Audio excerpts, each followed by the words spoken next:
Ahora, resolviendo el problema que acabamos de ver del clavadista, pues nos pedían tres cosas: el tiempo en que él se demoraba en llegar a la piscina, la velocidad que tenía antes del impacto y la aceleración también justo en ese momento.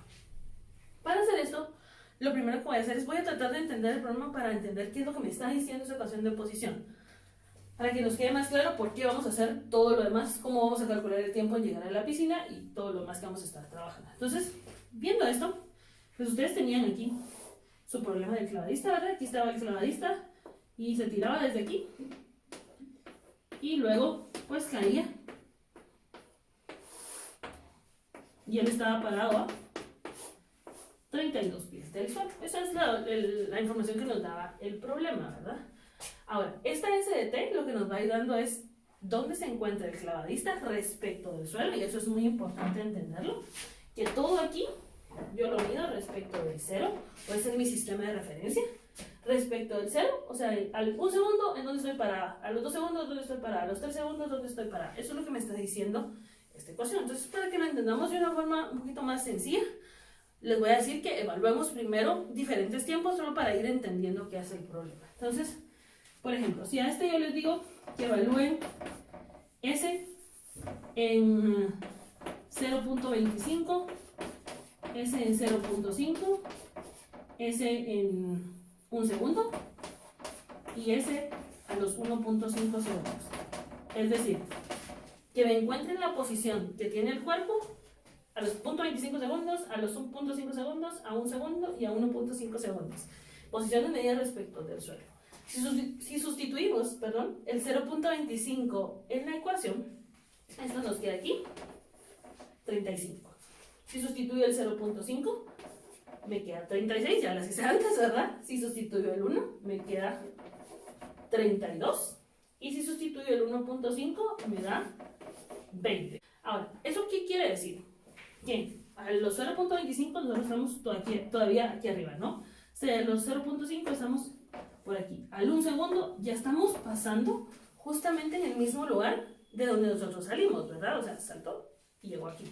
Vamos por este punto y luego a los 1.5 estamos aquí. Pero se cuenta que todas estas distancias, 20 pies, 32 pies, 36 pies y 35 pies, son distancias que nosotros estamos midiendo respecto del suelo. Es decir, de aquí hasta acá hay 35 pies, hasta este punto acá 36 pies, aquí hay 32 y aquí, de aquí para acá, estarían los 30. Entonces, eso es importante porque eso significa que cuando el clavadista llegue al momento del impacto, el clavadista va a estar en esta posición, que en esta posición es donde S de T es igual a 0. Entonces, eso es lo que me va a servir a mí para poder resolver el primer inciso.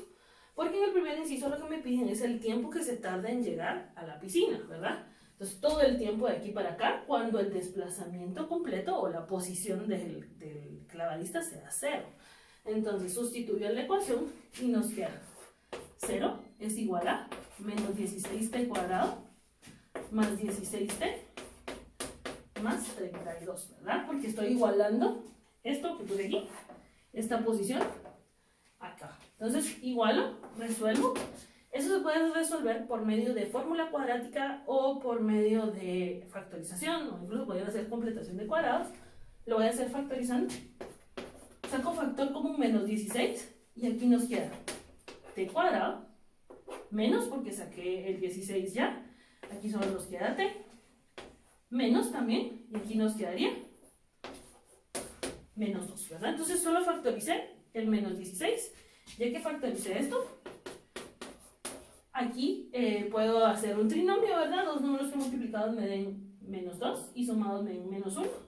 Entonces nos queda t2, t1, este es menos y este más, porque menos 2 por 1 es menos 2 y menos 2 más 1 es menos 1, ¿verdad? Entonces usamos el teorema del factor 0 que me permite igualar cada uno de los términos iguales a 0. Este no, ¿verdad? Sino que puedo decir que t menos 2 es igual a 0 o que t más 1 es igual a 0. Me quedan dos ecuaciones lineales.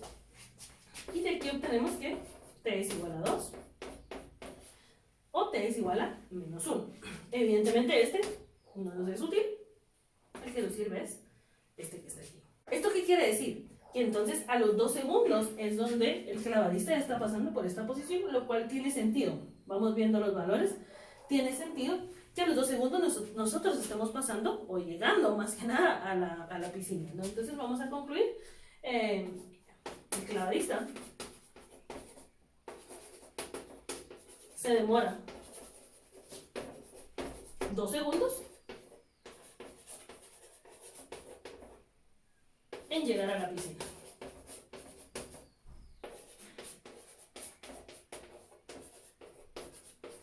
Entonces sería como el primer inciso. Ya que tenemos ese inciso, pues en el siguiente inciso B, a mí me pedían que encontrara la velocidad del impacto, la velocidad que tenía el clavadista justamente aquí. Pero nosotros ya sabemos algo. ¿Cuál es la relación que hay entre velocidad y posición?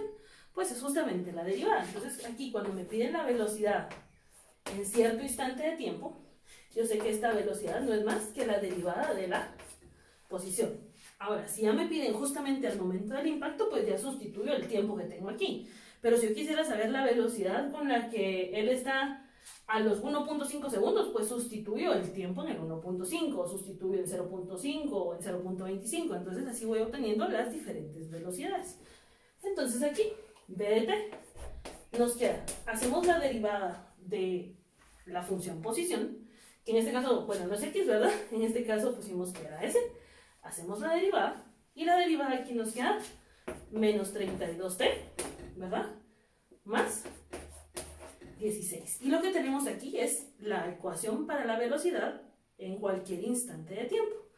Entonces a nosotros nos interesaba saber la velocidad al momento del impacto, es la velocidad cuando recorrió el tiempo justamente de los 2 segundos, la velocidad de 2, y entonces aquí nos quedaría nada más menos 32 por 2 más 16. Entonces todo esto nos da una velocidad de menos 48 pies por segundo, ¿verdad? Menos 64 más 16, ahí está.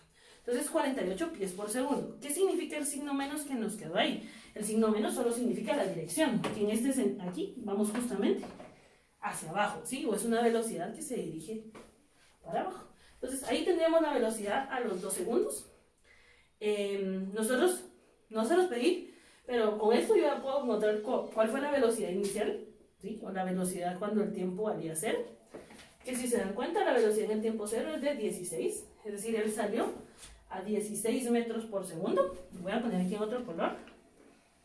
De aquí para acá, ustedes salieron a esta velocidad, 16 pies, perdón, por segundo. Y ustedes ya saben algo, la velocidad con la que salí fue poco, llegando a ser 0, que es la velocidad de la altura máxima, y después esta velocidad empieza a crecer, o sea, con signo negativo porque vamos hacia abajo, pero crece, tal que en el mismo punto de donde yo salí, aquí, yo llevo una velocidad de menos 16 pies por segundo. Eso lo sé yo porque nosotros sabemos física, ¿verdad? Entonces, la misma velocidad con la que salí, la misma rapidez con la que salí, es la rapidez con la que voy de bajada. Lo que cambia es el signo, porque el signo lo que me dice que como la velocidad es un vector, pues puede ser positiva o negativa. Entonces solo me da la dirección.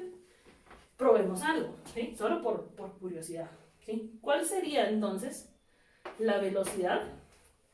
Justamente aquí, para comprobar que signo da menos 16, ¿verdad? Que sería la velocidad cuando yo pasé en 32 al segundo.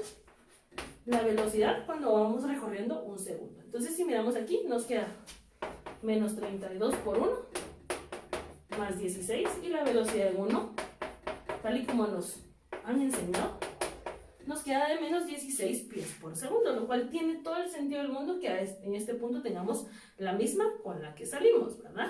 Y con eso pueden incluso demostrar la velocidad, o encontrar, mejor dicho, la velocidad aquí, la velocidad acá y la velocidad acá, y en todos los puntos que ustedes quieran. Eso es lo interesante de esto, o sea que ya no necesito yo estarme aprendiendo todas las ecuaciones de cinemática, sino que si yo sé la ecuación de posición, a partir de la ecuación de posición yo puedo sacar cualquiera que necesite. Ahora aquí, inciso C, me pedían que encontrar la aceleración, no en un instante de tiempo, sino que la aceleración en el momento del impacto. Y aquí va a pasar algo, este es un tiro vertical, ¿verdad? Se subió y bajó. Y yo sé que ahí la aceleración es constante, o sería la aceleración debida a la gravedad. Viendo esto, ¿yo qué sé de la aceleración? Bueno, Según hemos visto, la aceleración es la segunda derivada de la posición. O también podemos decir que la aceleración es la primera derivada de la velocidad. ¿Por qué puedo decir lo mismo? Porque yo ya sé que la primera derivada de la velocidad es la primera derivada de la posición. O sea, tuve que haber derivado la posición 2 veces para poder llegar, ¿no? Entonces, si hacemos la derivada aquí, a de t, voy a derivar a la velocidad. Dense en cuenta que voy a derivar a esta ecuación que está aquí. Esta es la que estoy derivando, o hacerle la derivada aquí, y nos queda menos 32, nada más, menos 32 por la derivada de t, que es 1, y la derivada de una constante es 0, y nos queda menos 32 pies por segundo cuadrado, lo cual tiene sentido porque nosotros ya sabíamos que la aceleración tenía que ser constante, y de hecho, ese menos 32 es justamente la gravedad en el sistema inglés. Si todo este problema no hubiera estado en el sistema inglés, sino que hubiera estado en el sistema internacional, ¿qué hubiera cambiado? Obviamente cambian los numeritos, pero aquí lo importante es que aquí nos hubiera aparecido el famoso 9.81, que es el que está asociado a la gravedad en el sistema internacional. Y con eso pues concluimos el video del ejemplo de por qué, bueno, de una de las muchas razones por las cuales las derivadas de orden superior son importantes. No es por el simple gusto de derivar, sino es porque cada una de las derivadas me va otorgando a mí diferente información acerca de, en este caso, las gráficas o en los términos físicos de velocidades, aceleraciones, o en el caso de las gráficas, tal y como lo mencioné un poquito en el video anterior, en el caso de las gráficas me va a dar ya información, la segunda derivada, acerca de la concavidad de la función, y entonces eso me va a ser útil más adelante cuando hagamos análisis completos de gráficas utilizando justamente el criterio de la primera y la segunda derivada.